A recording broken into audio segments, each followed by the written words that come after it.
આપણે બ્રહ્મપુરાણની કથાને આગળ વધારીએ. શાંતચિત્ત થઈને કર્મોનું અનુષ્ઠાન કરતા રહીને આ વાતને સમજો, જેના પાપ ધોવાઈ ગયા છે એવો તેજસ્વી, મિતાહારી તથા જીતેન્દ્રિય પુરુષ કામ ક્રોધને પોતાના વશમાં કરીને બ્રહ્મા પ્રવેશ કરે છે. અવિવેક અને અશક્તિનો અભાવ, દીનતાનો ત્યાગ, અવિનય ન કરવો, ચિત્તમાં ઉદ્વેગ ન આવવા દેવો, સ્થિરતા ધારણ કરવી, મન, વાણી અને શરીરને સંયમમાં રાખવા, આ બધો મોક્ષનો પ્રસાદપૂર્ણ, નિર્મળ અને પવિત્ર માર્ગ છે.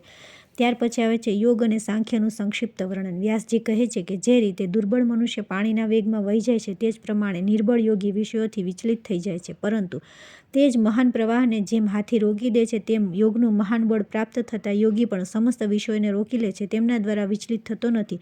યોગ શક્તિ સંપન્ન પુરુષો સ્વતંત્રતાપૂર્વક સમસ્ત પ્રજાપતિઓ, મુનિઓ તથા મહાભૂતોમાં પ્રવેશ કરી જાય છે. અમિત તેજસ્વી યોગીની ઉપર ક્રોધિત થયેલા યમરાજ, કાળ અને ભયંકર પરાક્રમ દેખાડનારા મૃત્યુનું પણ જોર ચાલતું નથી. તે યોગબળથી પોતાના હજારો રૂપ બનાવી શકે છે અને તે બધા દ્વારા આ પૃથ્વી પર વિચરી શકે છે.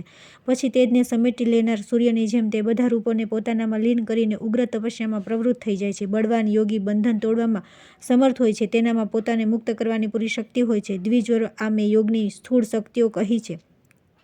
હવે દ્રષ્ટાંતને માટે યોગથી પ્રાપ્ત થનારી થોડી થોડી સૂક્ષ્મ શક્તિઓનું વર્ણન કરીશ, તથા આત્મા સમાધિ માટે જે ચિત્તની ધારણા કરવામાં આવે છે તેના વિશે પણ થોડાક સૂક્ષ્મ દ્રષ્ટાંત કહીશ. જે પ્રમાણે સદા સાવધાન રહેનાર ધનુર્વીરને ચિત્તને એકાગ્ર કરીને પ્રહાર કરવાથી લક્ષ્યને વીંધી નાખે છે, તે જ પ્રમાણે જે યોગી મનને પરમાત્માના ધ્યાનમાં પરોવે છે તે અવશ્ય મોક્ષને પ્રાપ્ત કરી લે છે.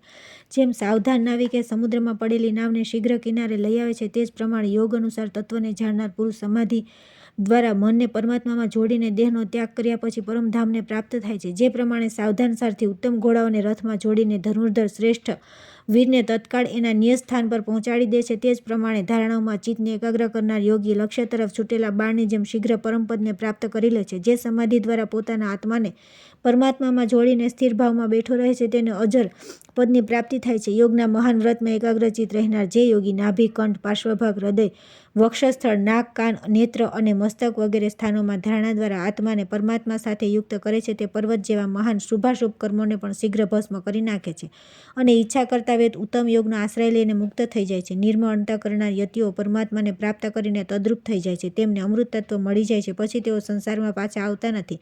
બ્રાહ્મણો આ જ પરમગતિ છે. જેઓ સર્વ પ્રકારના દ્વંદ્વોથી રહિત, સત્યવાદી, સરળ તથા સઘળા પ્રાણીઓ પર દયા કરનાર છે, તે મહાત્માઓને જ આવી ગતિ પ્રાપ્ત થાય છે. મુનિઓ બોલ્યા કે સાધુ શિરોમણી, દ્રઢતાપૂર્વક વ્રતનું પાલન કરનાર યતિઓ ઉત્તમ સ્થાન સ્વરૂપ ભગવાનને પ્રાપ્ત થઈને શું નિરંતર તેનામાં જ રમણ કરતા રહે છે? પછી આવું તેમનામાં નથી? અહીં જે તથ્ય છે તેનું યથાર્થ વર્ણન કરો. આપના સિવાય બીજા કોઈને અમે આવો પ્રશ્ન પૂછી શકતા નથી. વ્યાસજીએ કહ્યું કે મુનિવરો, તમે જે પ્રશ્ન કર્યો તે ઉચિત છે. આ વિષય બહુ અઘરો છે, એમાં વિદ્વાનોને પણ મોહ થઈ જાય છે. અહીં પણ જે પરમ તત્વની વાત છે તે કહું છું. આ વિષયોમાં કપિલના સાંખ્યમતનું અનુસરણ કરનારા મહાત્માઓનો વિચાર ઉત્તમ માનવામાં આવ્યો છે. દેહધારીઓની ઇન્દ્રિયો પણ પોતાના સૂક્ષ્મ શરીરને જાણે છે, કેમ કે તેઓ આત્માના કારણ છે અને આત્મા પણ તેમના દ્વારા બધું જ જુએ છે. આત્મા સાથે સંબંધ ન હોય તો તેઓ લાકડા અને દિવાલની માફક જળ માત્ર છે તથા મહાસાગરમાં તેના તટની ભૂમિની જેમ નષ્ટ થઈ જાય છે. વિપ્રવરો, જ્યારે ઇન્દ્રિયોની સાથે દેહધારી જીવ સૂઈ જાય છે ત્યારે એનું સૂક્ષ્મ શરીર આકાશમાં વાયુની જેમ સર્વત્ર વિચરતું રહે છે. તે યથાયોગ્ય વસ્તુઓને જોતો, સ્મરણ કરતો, સ્પર્શ કરતો અને પહેલાંની જેમ તે બધાનો અનુભવ કરે છે. બધી ઇન્દ્રિયો સ્વયં અસમર્થ હોવાના કારણે પોતપોતાના ગોલકમાં વિલીન રહે છે. તેમની સૂક્ષ્મ ગતિનો આશ્રય લઈ આત્મા અવશ્ય સર્વત્ર વિચરે છે. સત્વ, રજસ, તમસ, બુદ્ધિ, મન, આકાશ, વાયુ, તેજ, જળ અને પૃથ્વી આ બધાના ગુણોને વ્યાપ્ત કરીને ક્ષેત્રજ્ઞ આત્મા સઘળા ક્ષેત્રોમાં વિચરણ કરે છે. જેમ શિષ્યો મહાત્મા ગુરુના અનુસરણ કરે છે તે જ પ્રમાણે ઇન્દ્રિયો ક્ષેત્રજ્ઞ આત્માનું અનુસરણ કરે છે. સાંખ્ય યોગીઓ પ્રકૃતિની પણ અતિક્રમણ કરીને શુદ્ધ, સૂક્ષ્મ, પરાત્પર, નિર્વિકાર, સમસ્ત પાપોથી રહિત, અનામય, નિર્ગુણ તથા આનંદમય પરમાત્મા શ્રી નારાયણને પ્રાપ્ત થાય છે. વિપ્રવરો, આ જ્ઞાન જેવું બીજું કોઈ જ્ઞાન નથી. આ વિષયોમાં તમારે સંદેહ કરવો ન જોઈએ. સાંખ્ય જ્ઞાન સૌથી ઉત્કૃષ્ટ માનવામાં આવ્યું છે. તેમાં અક્ષર, ધ્રુવ તથા પૂર્ણ સનાતન બ્રહ્મનું પ્રતિપાદન થયું છે. એ બ્રહ્મ આદિ, મધ્ય અને અંતથી રહિત, દ્વંદ્વોથી અતીત, સનાતન, કુટસ્થ અને નિત્ય છે એવું શાંતિપરાયણ વિદ્વાન પુરુષોનું કથન છે. એનાથી જ જગતની ઉત્પત્તિ અને પ્રલય વગેરે સઘળા વિકારો થયા છે. ગૂઢ તત્વની વ્યાખ્યા કરનાર મહર્ષિઓ શાસ્ત્રમાં આવું જ વર્ણન કર્યું છે. સૌ બ્રાહ્મણો, દેવતાઓ, વેદો અને સામવેતા પુરુષો એ જ અનંત, અચ્યુત, બ્રાહ્મણ ભક્ત અને પરમદેવની પરમેશ્વરની પ્રાર્થના અને તેમના ગુણોનું ચિંતન કરતા રહે છે. બ્રાહ્મણો, મહાત્મા પુરુષોમાં, વેદોમાં, સાંખ્ય અને યોગમાં તથા પુરાણોમાં જે ઉત્તમ જ્ઞાન જોવા મળે છે તે બધું સાંખ્યમાંથી જ આવેલું છે. મોટા મોટા ઇતિહાસોમાં યથાર્થ તત્વનું વર્ણન કરનારા શાસ્ત્રોમાં તથા આલોકમાં યુગમાં જે કંઈ પણ જ્ઞાન શ્રેષ્ઠ પુરુષોના જોવામાં આવ્યું છે તે બધું સાંખ્ય થકી જ પ્રાપ્ત થયું છે. પૂર્ણ દ્રષ્ટિ, ઉત્તમ બળ, જ્ઞાન, મોક્ષ તથા સૂક્ષ્મ તપ વગેરે જેટલા પણ વિષય જણાવવામાં આવ્યા છે તે બધાનું સાંખ્ય શાસ્ત્રમાં યથાવત વર્ણન કરવામાં આવ્યું છે. સાંખ્ય જ્ઞાની સદા સુખપૂર્વક કલ્યાણમય બ્રહ્મને પ્રાપ્ત થાય છે. એ જ્ઞાનને ધારણ કરીને પણ મનુષ્ય કૃતાર્થ થઈ જાય છે. સાંખ્યનું જ્ઞાન અત્યંત વિશાળ અને પરમ પ્રાચીન છે. મહાસાગર જેવું અગાધ, નિર્મળ અને ઉદાર ભાવોથી પૂર્ણ છે. આ અપ્રમેય જ્ઞાનને ભગવાન નારાયણ પૂર્ણ રૂપે ધારણ કરે છે. મુનિવરો, આ મેં તમારી સામે પરમ તત્વનું વર્ણન કર્યું. આ સમગ્ર પુરાતન વિશ્વ ભગવાન નારાયણમાંથી જ પ્રગટ થયું છે. તેઓ સૃષ્ટિકારે સંસારનું સર્જન અને યથાસમયે તેનો સંહાર કરે છે. ત્યાર પછી આવે છે ક્ષર અક્ષર તત્વના વિષયમાં રાજા કરાલ, જનક અને વશિષ્ઠનો સંવાદ. મુનિઓએ પૂછ્યું કે મહામુનિ, એ અક્ષર તત્વ શું છે જેને પ્રાપ્ત કરવાથી જીવ ફરી આ સંસારમાં આવતો નથી, તથા અક્ષર પદાર્થ શું છે તેને જાણવા છતાં પણ અવાગમન થતું રહે છે? ક્ષર અને અક્ષરના સ્વરૂપને સ્વરૂપરૂપે જાણવા માટે અમે આપને પ્રશ્ન પૂછીએ છીએ. વ્યાસજીએ કહ્યું કે મુનિવરો, આ વિષયમાં રાજા કરાલ, જનક અને વશિષ્ઠના સંવાદરૂપી એક પ્રાચીન ઇતિહાસ વર્ણન કરું છું. એક સમયની વાત છે. સૂર્ય સમાન તેજસ્વી મુનિ વશિષ્ઠ પોતાના આશ્રમમાં વિરાજમાન હતા. એ પરમાત્મ તત્વના પ્રતિપાદનમાં કુશળ હતા. તેમને અધ્યાત્મ તત્વનું નિશ્ચયાત્મક જ્ઞાન હતું. તે સમયે રાજા કલરાજા તે આશ્રમ પર જઈને વશિષ્ઠજીને હાથ જોડીને પ્રણામ કર્યા અને વિનયપૂર્વક મધુરવાણીમાં કહ્યું કે ભગવાન, જ્યાંથી જ્ઞાની પુરુષોને સંસારમાં પાછા આવવું પડતું નથી, હું તે સનાતન બ્રહ્મના સ્વરૂપનું વર્ણન સાંભળવા ઈચ્છું છું. એ સિવાય જે ક્ષર કહેવાય છે તેનું તથા જેમાં જગતનો લય થાય છે તે અનામય, કલ્યાણમય અક્ષર તત્વનું પણ જ્ઞાન પ્રાપ્ત કરવા ઈચ્છું છું. તેથી આપ આ વિષયનો ઉપદેશ કરો. વશિષ્ઠજીએ કહ્યું કે રાજન, સાંભળો. જે પ્રકારે આ જગતનો લય થાય છે તેને જ તથા જેમાં એનો લય થાય છે તે અક્ષરને પણ જણાવું છું. દેવતાઓના 12,000 વર્ષોનો એક ચતુર્યુગ થાય છે. 1,000 ચતુર્યુગનો બ્રહ્માંડનો એક દિવસ કહે છે. એને જ કલ્પ સમજો. દિવસ જેટલી જ બ્રહ્માજીની રાત્રિ પણ હોય છે, જેના અંતમાં એ સૂઈને ઉઠે છે અને આ વિશાળ વિશ્વનું સર્જન કરે છે. તેઓ જો કે નિરાકાર છે, છતાં પણ સાકાર જગતની રચના કરે છે. તેમનામાં અણિમા, લઘિમા, પ્રાપ્તિ વગેરે શક્તિઓનો સ્વાભાવિક નિવાસ છે. તે અવિનાશી જ્યોતિર્મય પરમેશ્વર છે. તેમના ચારે બાજુ હાથ, પગ, નેત્ર, મસ્તક અને મુખ છે તથા બધી બાજુ કાન છે. તે સંસારમાં સૌને વ્યાપ્ત કરીને સ્થિત છે. તે ભગવાન હિરણ્યગર્ભ છે. તે જ યોગશાસ્ત્રમાં મહાન અને વિરંચી વગેરે નામોથી પ્રસિદ્ધ છે તથા સાંખ્યશાસ્ત્રમાં પણ તેમનું અનેક નામોથી વર્ણન છે. તેમના વિવિધ પ્રકારના અનેક અદ્ભુત રૂપ છે. તેઓ વિશ્વના આત્મા અને એકાક્ષર કહેવાય છે. તેમણે સંપૂર્ણ ત્રિલોકીને સ્વયં જ ધારણ કરી રાખી છે તથા તે ઘણા રૂપ ધારણ કરવાના કારણે વિશ્વરૂપ નામે પ્રસિદ્ધ છે. તે મહાતેજસ્વી ભગવાન પોતાની શક્તિ વડે મહતત્વની સૃષ્ટિ કરીને પછી અહંકાર અને તેના અભિમાની દેવતા પ્રજાપતિને ઉત્પન્ન કરે છે. રજસ, તમસ અને સાત્વિક ભેદથી 3 પ્રકારના અહંકારોથી આકાશ, વાયુ, તેજ, જળ અને પૃથ્વી, આ 5 મહાભૂત તથા શબ્દ, સ્પર્શ, રૂપ, રસ અને ગંધ, આ 5 વિષય તથા કર્ણ, ત્વચા, નેત્ર, જીહ્વા અને નાસિકા, આ 5 જ્ઞાનેન્દ્રિયો તથા વાણી, હાથ, પગ, ગુદા અને લિંગ, આ 5 કર્મેન્દ્રિયો છે. મહન સહિત બધાનો પ્રાદુર્ભાવ થયો છે. આ 24 તત્વો બધા શરીરોમાં રહેલા હોય છે. એમના સ્વરૂપને સારી રીતે જાણીને તત્વદર્શી બ્રાહ્મણનો કદી શોક કરતો નથી. નરશ્રેષ્ઠ, આ ત્રિલોક એ જ તત્વોનો બનેલો છે. દેવતા, મનુષ્ય, યક્ષ, ભૂત, ગંધર્વ, કિન્નર, મહાનાગ, ચારણ, પિશાચ, દેવર્ષિ, નિશાચર, દંશ, કીટ, મચ્છર, કીડા, ઉંદર, કૂતરા, ચાંડા, હરણ, હાથી, ઘોડા, ગધેડા, વાઘ, વરુ તથા ગાય વગેરે જેટલા પણ મૂર્તિમાન પદાર્થ છે તે બધામાં આ જ તત્વનો દર્શન થાય છે. પૃથ્વી, જળ અને આકાશમાં જ પ્રાણીઓનો નિવાસ છે, બીજે નહીં. આ સમગ્ર જગત વ્યક્ત કહેવાય છે. દરરોજ એનો ક્ષય થાય છે. તેથી તેને ક્ષર કહે છે. એનાથી ભિન્ન તત્વ અક્ષર છે. સઘળા ભૂતોના આત્મા પરમેશ્વરને જ અક્ષર કહે છે. આ પ્રમાણે તે અવ્યક્ત અક્ષરથી ઉત્પન્ન આ વ્યક્ત નામનું મહાત્મક જગત સદા ક્ષયશીલ હોવાના કારણે ક્ષર નામ ધારણ કરે છે. ક્ષર તત્વમાં સર્વપ્રથમ મહતત્વની સૃષ્ટિ થઈ છે. આ જ અક્ષરનું નિરૂપણ છે. મહારાજ, તમારા પ્રશ્ન પ્રમાણે મેં ક્ષર અક્ષરનું વર્ણન કર્યું છે. અક્ષર તત્વ 25મું છે. એ નિત્ય અને નિરાકાર છે. એને પ્રાપ્ત કરી લીધા પછી આ સંસારમાં આવવું પડતું નથી. જે અવ્યક્ત તત્વ આ વ્યક્ત જગતની સૃષ્ટિ કરે છે તે દરેક શરીરમાં સાક્ષી રૂપે નિવાસ કરે છે. 24 તત્વોનો સમુદાય તો વ્યક્ત છે, પરંતુ તેમનો સાક્ષી 25મું તત્વ પરાત્મા નિરાકાર હોવાથી અવ્યક્ત છે. એ જ સમસ્ત દેહધારીઓના હૃદયમાં નિવાસ કરે છે. એ ચેતન રૂપે સૌને ચેતના પ્રદાન કરે છે. એ સ્વયં અમૂર્ત હોવા છતાં સર્વમૂર્તિ સ્વરૂપ છે. સૃષ્ટિ અને પ્રલય સ્વરૂપ ધર્મથી એ સૃષ્ટિ સ્વરૂપ પણ છે, પ્રલય સ્વરૂપ પણ. એ જ વિશ્વરૂપે સૌને પ્રત્યક્ષ દેખાય છે. એ નિર્ગુણ હોવા છતાં પણ ગુણ સ્વરૂપ છે.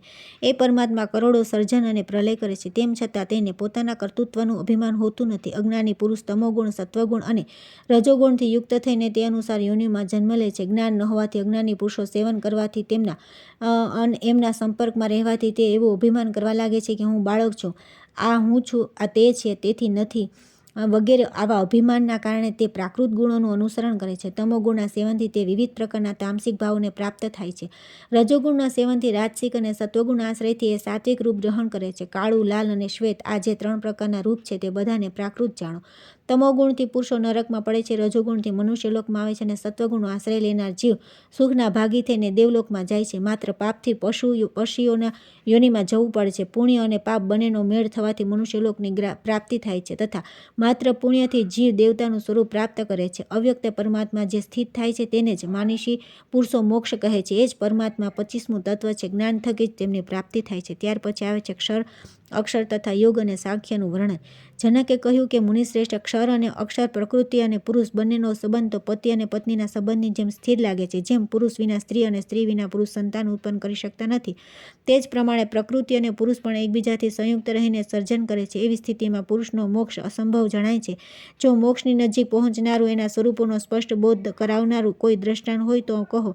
કેમ કે આપને બધું જ પ્રત્યક્ષ છે. અમારા મનમાં પણ મોક્ષની અભિલાષા છે. અમે પણ તે પદને પ્રાપ્ત કરવા ઈચ્છીએ છીએ જે અનામય, અજય, વૃદ્ધાવસ્થાથી રહિત, નિત્ય, ઇન્દ્રિયાતીત અને પરમ સ્વતંત્ર છે. વસિષ્ઠજી બોલ્યા, રાજન, તમારું કહેવું સાચું છે. તમે વેદ અને શાસ્ત્રોનું દ્રષ્ટિપાત આપીને પોતાનો પ્રશ્ન ઉપસ્થિત કર્યો છે, છતાં હજી ગ્રંથનું યથાર્થ તત્વ તમારી સમજમાં આવ્યું નથી.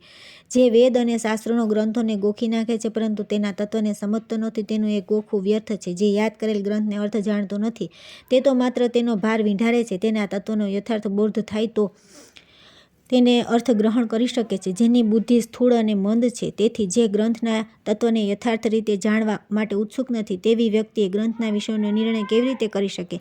જે વ્યક્તિ ગ્રંથના તત્વને જાણ્યા વિના જ લોભ અથવા દંભવશ એના પર વિવાદ કરે છે, તે પાપી નરકમાં પડે છે. તેથી મહારાજ, સાંખ્ય અને યોગના જ્ઞાતા મહાત્મા પુરુષોના મતમાં મોક્ષનું જેવું સ્વરૂપ જોવામાં આવે છે તેને યથાર્થ રૂપે જણાવું છું. સાંભળો. યોગીઓ જે તત્વનો સાક્ષાત્કાર કરે છે, સાંખ્ય વિદ્વાન પણ તેનું તત્વ જ્ઞાન પ્રાપ્ત કરે છે. જે સાંખ્ય અને યોગને એક સમજે છે તે જ બુદ્ધિમાન છે. જેમ બીજમાંથી બીજની ઉત્પત્તિ થાય છે, તે જ પ્રમાણે દ્રવ્યથી દ્રવ્યની, ઇન્દ્રિયથી ઇન્દ્રિય અને દેહથી દેહની પ્રાપ્તિ થાય છે. પરંતુ પરમાત્મા તો ઇન્દ્રિય, બીજ, દ્રવ્ય અને દેહથી રહિત તથા નિર્ગુણ, તેથી એમાં કોઈ ગુણ હોઈ શકે નહીં. જેમ આકાશ વગેરે ગુણો સત્વાદી ગુણોમાંથી ઉત્પન્ન થાય છે અને તેનામાં જ લીન થઈ જાય છે, એ જ પ્રમાણે સત્વાદી ગુણો પણ પ્રકૃતિમાંથી ઉત્પન્ન થઈને તેનામાં જ લીન થઈ જાય છે.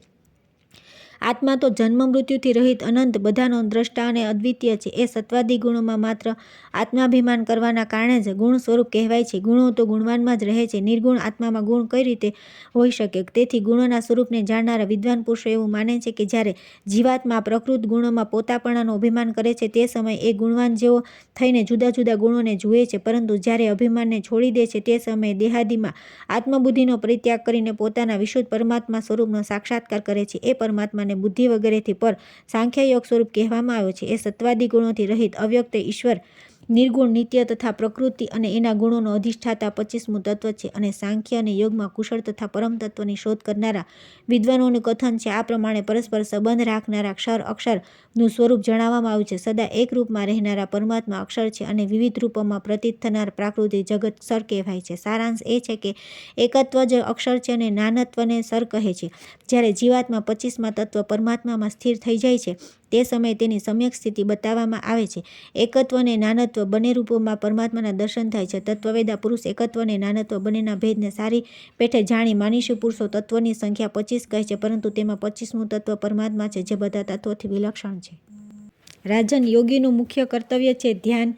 ધ્યાન જ યોગીનું સૌથી મોટું બળ છે. યોગ વિદ્યાના જ્ઞાતા વિદ્વાન પુરુષ મનની એકાગ્રતા અને પ્રાણાયામ ધ્યાનના આ 2 ભેદ બતાવે છે. યોગીએ સમસ્ત આસક્તિનો ત્યાગ કરીને મિતાહારી અને જીતેન્દ્રિય થવું જોઈએ. એણે રાત્રિના પહેલા અને પાછલા પહોરમાં મનને પરમાત્મામાં જોડીને અંતઃકરણમાં તેમનું ધ્યાન કરવું. મિથિલેશ્વર જ્યારે સઘળી ઇન્દ્રિયોને મન દ્વારા સ્થિર કરીને એ મનને બુદ્ધિમાં સ્થાપિત કરી દે અને પથ્થરની જેમ અવિચળ થઈ જાય, ત્યારે તેને યોગયુક્ત કહેવાય છે. જે સમયે તેને સાંભળવાનું, સૂંઘવાનું, સ્વાદ લેવાનું અને જોવા તથા સ્પર્શ કરવાનું પણ ભાન રહેતું નથી, જ્યારે મનમાં કોઈ પ્રકારનો સંકલ્પ ઉઠતો નથી તથા એ લાકડાની જેમ સ્થિર થઈને કોઈ પણ વસ્તુનો અભિમાન કે સૂધ બુદ્ધ રાખતો નથી, તે સમયે માનસી પુરુષો તેને પોતાના સ્વરૂપને પ્રાપ્ત યોગયુક્ત કહે છે.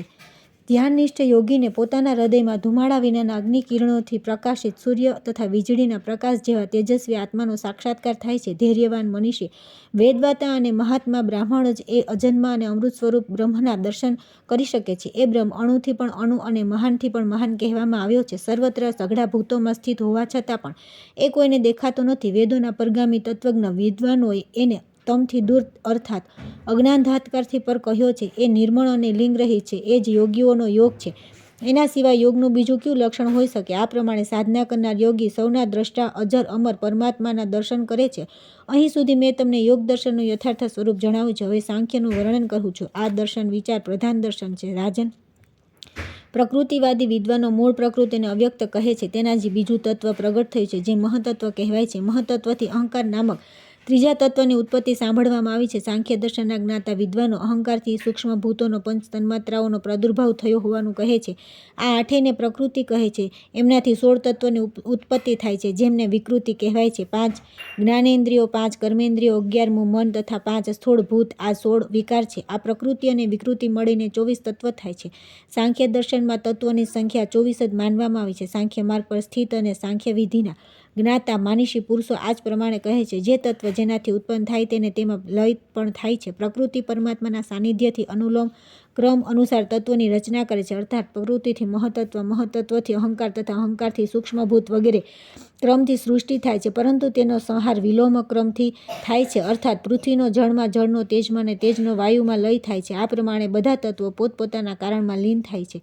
જેમ સમુદ્રમાંથી આવતા મોજા ફરીને તેમાં જ શાંત થઈ જાય છે, તે જ પ્રમાણે સૌ તત્વો અનુલોમ ક્રમમાંથી ઉત્પન્ન થઈને વિલોક ક્રમમાં લીન થઈ જાય છે. નૃપ શ્રેષ્ઠ, આ પ્રમાણે પ્રકૃતિ જગતની ઉત્પત્તિ અને તેમાં જ તેનો લય થાય છે. પ્રલયકાળમાં તો તે એક રૂપમાં રહે છે અને સૃષ્ટિના સમયે વિવિધ રૂપ ધારણ કરે છે. જ્ઞાન નિપુણ પુરુષોએ આ જ પ્રમાણે પ્રકૃતિના એકત્વ અને નાનત્વનું જ્ઞાન પ્રાપ્ત કરવું જોઈએ. પ્રકૃતિનો અધિષ્ઠાતા જે અવ્યક્ત પરમાત્મા છે, તેના વિશે પણ આ જ વાત છે.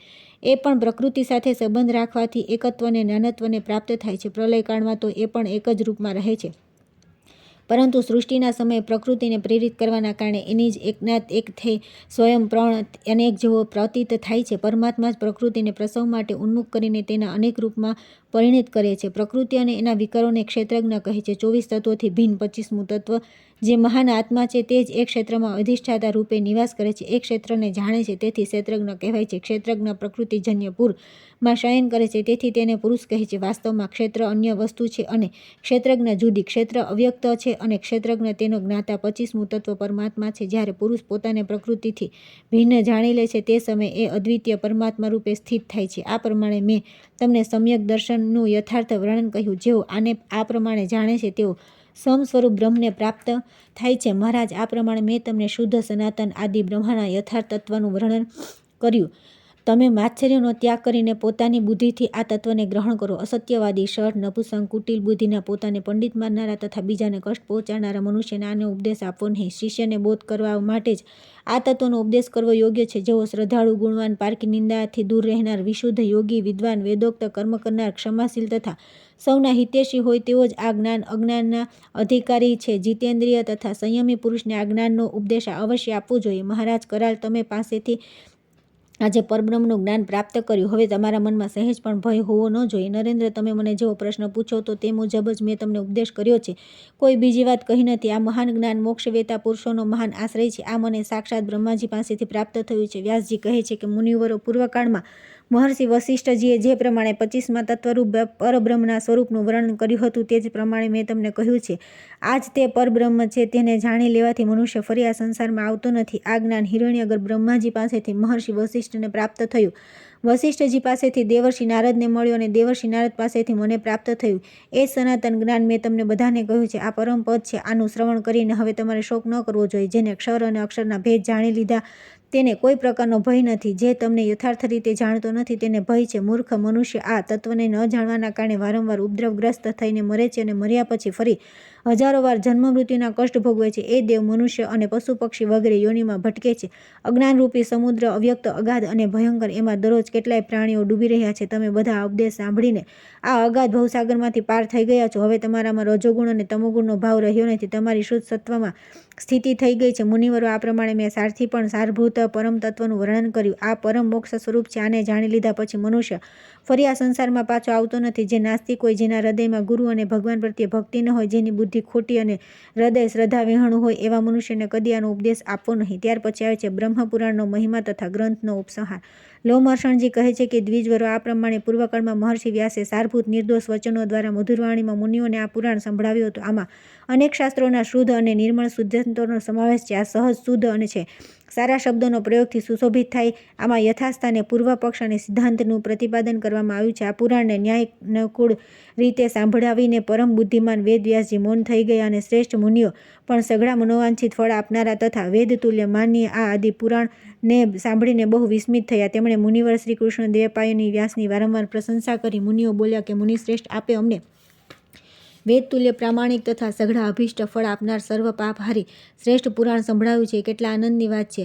અમે પણ આ વિચિત્ર પદોવાળા પુરાણોનો અક્ષરે અક્ષર સાંભળ્યો છે. પ્રભુ, ત્રણેય લોકમાં આવી કોઈ વસ્તુ નથી જે આપનાથી અજાણી હોય. મહાભાગ, આપ દેવતાઓમાં બૃહસ્પતિની જેમ સર્વજ્ઞ છો, મહાપ્રાજ્ઞ અને બ્રહ્મનિષ્ઠ છો. મહામતી, અમે આપને નમસ્કાર કરીએ છીએ. આપે મહાભારતમાં બધા વેદોનો અર્થ પ્રગટ કર્યા છે. મહામુનિ, આપના સમસ્ત ગુણોનું વર્ણન કરવા કોણ સમર્થ છે? જેમણે 6 અંગ સહિત 4 વેદ તથા બધા વ્યાકરણોને વાંચીને મહાભારતની રચના કરી છે, તે જ્ઞાનાત્મા ભગવાન વેદવ્યાસને નમસ્કાર છે. પ્રફુલ્લ કમલદળ સમાન મોટા મોટા નેત્રો તથા વિશાળ બુદ્ધિના વ્યાસજી, આપને નમસ્કાર છે. આપે મહાભારત રૂપી તેલથી પૂરેલા જ્ઞાનરૂપી દીપકને પ્રજ્વલિત કર્યો છે. આમ કહી મહર્ષિએ વ્યાસજીની પૂજા કરી. પછી વ્યાસજીએ બધાનું સન્માન કર્યું. ત્યાર પછી તેઓ કૃતાર્થ થઈને જેવા આવ્યા હતા તે પ્રમાણે પોતાના આશ્રમે ચાલ્યા ગયા.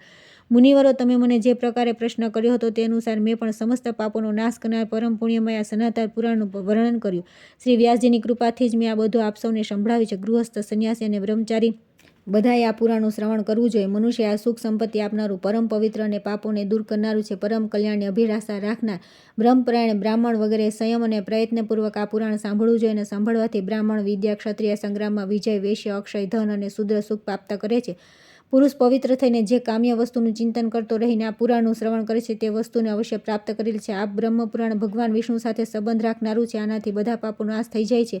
આ બધા શાસ્ત્રો કરતાં વિશિષ્ટ છે અને સમસ્ત પુરુષાર્થોનું સાધક છે. આજે મેં તમને વેદ તુલ્ય પુરાણનું શ્રવણ કરાવ્યું છે અને સાંભળવાથી સમસ્ત દોષોથી પ્રાપ્ત થનારી પાપ રાશિનો નાશ થઈ જાય છે. પ્રયાગ, પુષ્કર, કુરુક્ષેત્ર તથા આબુમાં ઉપવાસ કરવાથી જે ફળ મળે છે તે આ પુરાણના શ્રવણ માત્રથી મળી જાય છે. 1 વર્ષ સુધી અગ્નિમાં હવન કરવાથી સાધકને જે પુણ્ય પ્રાપ્ત થાય છે તે આને એકવાર સાંભળવાથી જ મળી જાય છે. જ્યેષ્ઠ માસના શુક્લ પક્ષની દ્વાદશી યમુનામાં સ્નાન કરીને મથુરાપુરીમાં શ્રીહરિના દર્શનથી મનુષ્યને જે ફળ પ્રાપ્ત થાય છે તે એકાગ્રતાપૂર્વક આ બ્રહ્મપુરાણની કથા કહેવાથી પ્રાપ્ત થઈ જાય છે. જે આનો પાઠ અથવા શ્રવણ કરે છે તે પણ એ જ ફળને પ્રાપ્ત કરે છે. જે મનુષ્ય શ્રદ્ધાપૂર્વક આ વેદ સંમિત પુરાણનો પાઠ કે શ્રવણ કરે છે તે ભગવાન વિષ્ણુના ધામમાં જાય છે. અને જે બ્રાહ્મણ મન અને ઇન્દ્રિયોને સંયમમાં રાખીને પૂર્વના દિવસે તથા એકાદશી અને દ્વાદશી તિથિએ બ્રહ્મપુરાણ વાંચીને બીજાને સંભળાવે છે તે વૈકુંઠના ધામમાં જાય છે. આ પુરાણ મનુષ્યને યશ, આર્ષ અને સુખ, કીર્તિ, બળ, પુષ્ટિ તથા ધન આપનારું છે. અશુભનો નાશ કરનારું છે. જે દરરોજ 3 સંધ્યાઓના સમયે એકાગ્રચિત થઈને શ્રદ્ધાપૂર્વક આ શ્રેષ્ઠ ઉપાખ્યાનો પાઠ કરે છે તે સમસ્ત અભિષ્ટ પદાર્થોને પ્રાપ્ત કરી લે છે. આ પુરાણને વાંચવાને સાંભળવાથી રોગી મનુષ્ય રોગમાંથી, બંધનમાંથી પડેલો હોય તે બંધનમાંથી, ભયભીત માનવ ભયમાંથી તથા આપત્તિગ્રસ્ત મનુષ્ય આપત્તિમાંથી છૂટી જાય છે. એટલું જ નહીં, આના પાઠ અને શ્રવણથી પૂર્વજન્મના સ્મરણની શક્તિ, વિદ્યા, પુત્ર ધારણા થાય એવી બુદ્ધિ, પશુ, ધૈર્ય, ધર્મ, અર્થ, કામ અને મોક્ષને પણ મનુષ્ય પ્રાપ્ત કરી લે છે. જે કામનાઓથી મનુષ્ય આ પુરાણનો પાઠ કરે છે તે બધી મને પ્રાપ્ત થઈ જાય છે. એમાં જરા પણ સંદેશ નથી.